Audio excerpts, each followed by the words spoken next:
क्या होते हैं ये? अच्छे होते हैं, बुरे होते हैं? क्या असर होता है इनका? आज हम कुछ ऐसे ही सवालात जो आपने उठाए हैं उनका जवाब देने की कोशिश करेंगे। इस वीलॉग को एंड तक देखिए। मेरा नाम है डॉक्टर अली बुरहान मुस्तफ़ा और मैं एक साइकियाट्रिस्ट हूँ। अगर आपको आज का वीलॉग पसंद आए तो उसे लाइक, कमेंट, सब्सक्राइब या शेयर करना मत भूलिएगा। तो जनाब, क्या होती हैं आदतें?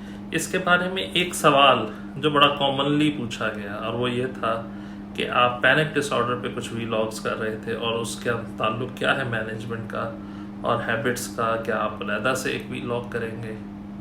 तो इसका जवाब ये है कि हैबिट्स मैंने पहला स्टेप लिया उन साइकोलॉजिकल या बग़ैर अद्वियात के तरीक़ों का जिसके ज़रिए से हम सीख सकते हैं कि एंग्जाइटी, स्ट्रेसेस या मुख्तलिफ़ चीज़ें ना आए हमारी ज़िंदगी में, हम उसे कैसे बचा सकते हैं। अदरवाइज़ जब एक बीमारी आ जाए, यानी कि जहनी सेहत का आर्जा लाहक हो जाए, तो फिर उसका इलाज किया जाता है और इलाज साइकियाट्रिस्ट, साइकोलॉजिस्ट या मेंटल हेल्थ प्रोफेशनल करते हैं। लेकिन हमारे वीलॉग्स का मकसद ये है कि उस बीमारी से बचाव कैसे मुमकिन है, यानी prevention is better than cure.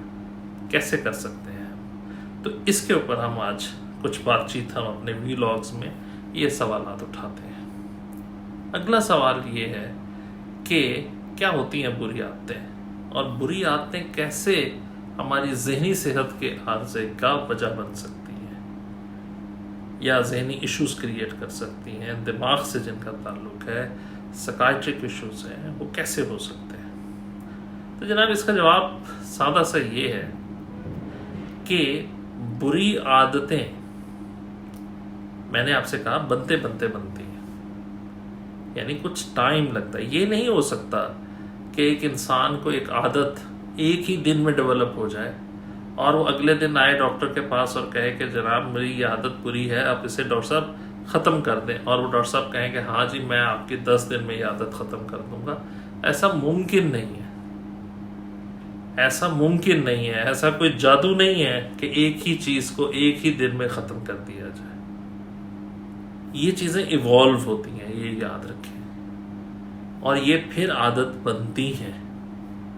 अब ये जब इवॉल्व हो रही होती हैं तब हमने सोचना है कि ये जो हम सीख रहे हैं या जिसकी हम सीखने की कोशिश कर रहे हैं, आगे चलकर ये आदत अच्छी बनेगी या बुरी बनेगी, ये हमें समझ आना चाहिए। और अगर अच्छी आदत है तो इसके फ़ायदे मुझे क्या मिल सकते हैं, और अगर ये बुरी आदत है तो इसका नुकसान क्या हो सकता है, इसका इदराक होना बड़ा ज़रूरी है। क्योंकि हम इंसान है ना, अल्लाह ताला ने फरमाया है कि सबसे बेहतर है अपने आप को जानना, अपनी ज़ात का इदराक करना, सेल्फ इंसाइट का होना कि ये जो मैं करने जा रहा हूँ ये एक अच्छी आदत है या बुरी आदत है। जब ये मेरी मसल मेमोरी में आ जाएगी, ये मेरी ऑटोमेटिक आदत बन जाएगी, हैबिट बन जाएगी, हैबिचुएटेड एक्शन बन जाएगा, तो क्या वो एक्शन जो है वो अच्छा होगा या बुरा होगा, ये समझने की ज़रूरत है। तो इस वीलॉग में हम यही कोशिश कर रहे हैं, इन्हीं सवालात के जवाब उठाने की। जैसे मिसाल के तौर पे बचपन में माएँ रोकती हैं नाखून मत खाओ, बड़ा आम सुना होगा, अंगूठा मत चूसो, मिट्टी मत खाओ, मिट्टी मत खाओ। अब आप सोचें इसकी क्या अहमियत है जिंदगी के अंदर, क्यों रोका जाता है? क्या नाखून खाने से क्या नाखून खत्म हो जाते हैं? हो सकता है इसके कोई मेडिकल इश्यूज या जिसे फिजिशियन बेहतर बयान कर सकता है या पीडियाट्रिशियन बेहतर बयान कर सकता है, लेकिन इसके साइकियाट्रिक, मेंटल हेल्थ इश्यूज क्या हो सकते हैं कि इसका मतलब है there is something like anxiety in your head,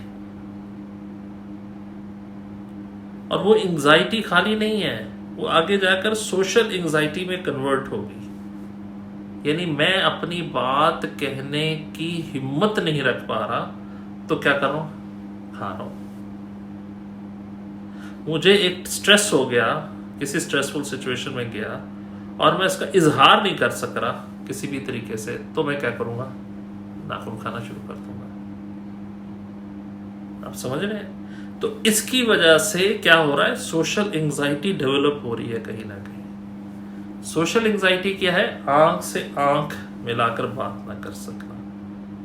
हमारे कल्चर में इसको बहुत अच्छा नहीं समझा जाता, लेकिन इसको आप और पर्सपेक्टिव में लें कि इसका मतलब है जिंदगी के मुश्किलात का सामना करने की सलाहियत आ जाना।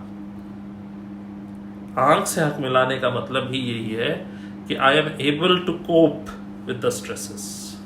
मैं रेजिलियंट हूँ, मेरे अंदर एक रेजिलियंस है स्ट्रेसेस के साथ मैनेज करने के लिए। लेकिन जब मैं अपने स्ट्रेस को मैनेज नहीं कर रहा और नाखून खा रहा हूँ, तो समझे मेरे जहन में कितना कुछ चल रहा है। तो ये खाली सोशल एंजाइटी नहीं होती, फिर इससे पैनिक अटैक्स आना शुरू हो जाते हैं, इससे बेचैनी घबराहट के दौरे शुरू हो जाते हैं, इससे मैदा खराब होना शुरू हो जाता है, इससे पट्टों में खिंचाव तनाव शुरू हो जाता है, इससे खुद एतमादी की कमी शुरू हो जाती है।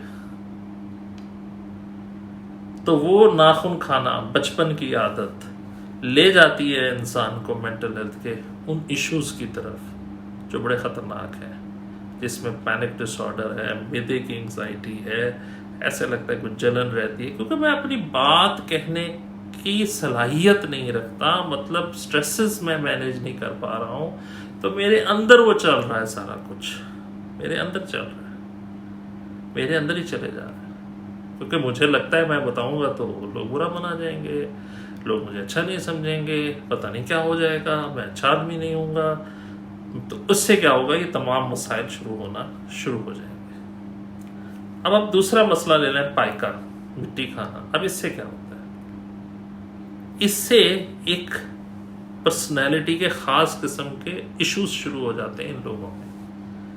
यानी आप साइकाइट्रिस्ट के पास या साइकोलॉजिस्ट के पास जाए तो वो कहेगा वो मिट्टी खाता है, इसका मतलब है कि लेकर जाएगा वो आगे हिस्ट्री को, और वो ये समझना शुरू कर देगा कि कहीं ये आगे जाके ड्रग्स ना लेना शुरू कर दे। अब ये बड़ी मुश्किल कहानी है, कहाँ मिट्टी खाना, कहाँ ड्रग्स लेना।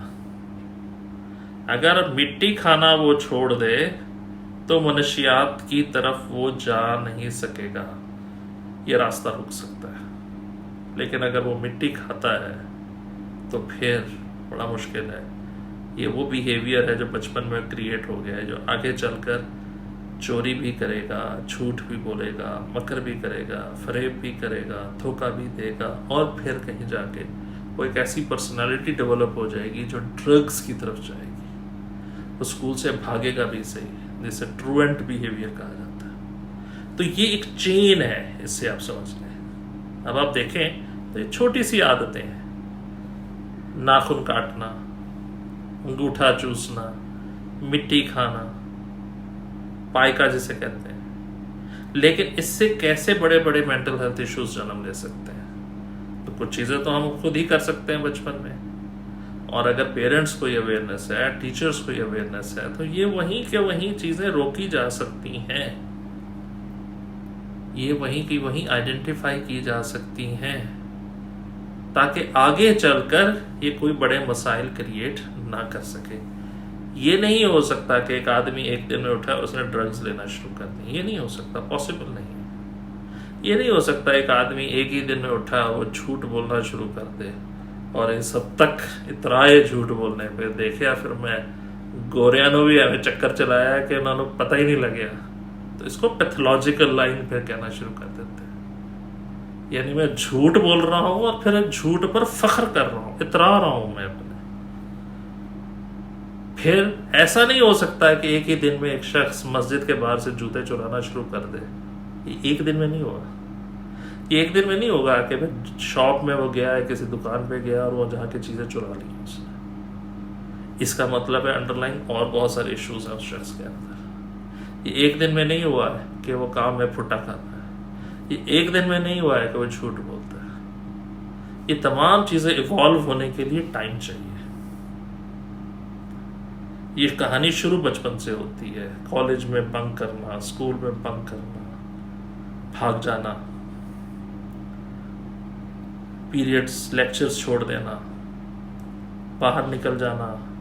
तो ये कहानी शुरू हो जाती है बचपन से, और ये चलते चलते चलते चलते यहाँ तक पहुँच जाती है कि जिसमें ख़ास किस्म के डिसऑर्डर्स आना शुरू हो जाते हैं। तो ये बैड हैबिट्स की पावर है, ये है बुरी आदतों की ताकत। तो याद रखिए, दुनिया में दो ही तरह की ताकतें हैं, एक अच्छाई की ताकत है और एक बुराई की ताकत है। अच्छाई की ताकत खुदा की ताकत है, अल्लाह की ताकत है, और जो बुराई की ताकतें हैं वो शैतानी ताकतें हैं। अब ये हम पर है कि हम कौन सी आदत सीख कर खुदा की तरफ जाना चाहते हैं या कौन सी आदत सीख कर हम शैतान की तरफ माइल होना चाहते हैं। ये हमारे ऊपर है, ये हमारे ऊपर छोड़ दिया गया है कि हम कौन सी चीज़ ऑप्ट करते हैं, अच्छाई या बुराई। आपके सामने आज का व्लॉग हाजिर है। अगर आपको पसंद आए तो इसे लाइक, कमेंट, सब्सक्राइब, शेयर करना मत भूलिएगा। हम सवालात करें।